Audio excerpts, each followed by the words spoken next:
The one who was raping is Donald Whitfield, and Banner Creighton ride into town at the beginning of winter episode 2 of season 2 of 1923. While traveling along the icy frost-covered roads, Whitfield sarcastically responds that he has given up all for sheep, the toil of peasants. He thinks Creighton ought to look above this and consider greater and better things because he is no longer a peasant. While traveling, Whitfield wants to have a closer look at the skiers they see up on the slopes.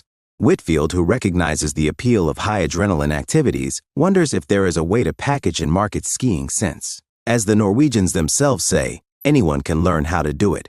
When Jacob and Sheriff McDowell are in town, they visit the judge at the courthouse. They ask about Zane and Alice's case while they are there. The state does not recognize Alice Davis's marriage, and it appears that her name was forged on the marriage license.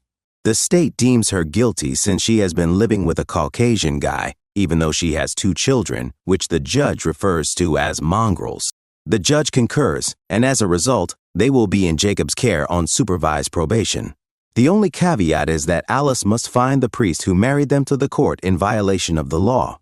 Instead of continuing, Jacob utilizes his drinking issue as a means of blackmailing the judge to obtain the signature. Back at Yellowstone, Elizabeth nearly gets bitten by a wolf in the nearby barn. Before Dr. Miller arrives with an injection ready to heal her, Kara attempts to bandage her. This leads to a fairly terrifying scenario in which Elizabeth is restrained and given an injection. But despite everything, there are more serious issues at play. Jacob needs to return to the ranch immediately since a storm is approaching. Because he is unable to walk and no doctor has visited him, Zane is in a difficult situation. In another scene, Runs his horse suspects why Tiona and Pete are returning to camp after spending the entire night away. But after hearing about their run-in with the cowboy in the woods, he quickly becomes more cautious. Father Renaud and the local detective arrive in Oklahoma. They come here to visit Fawcett, the U.S. Marshal. She consents to send them a wanted poster and cautions the detective in particular to use caution.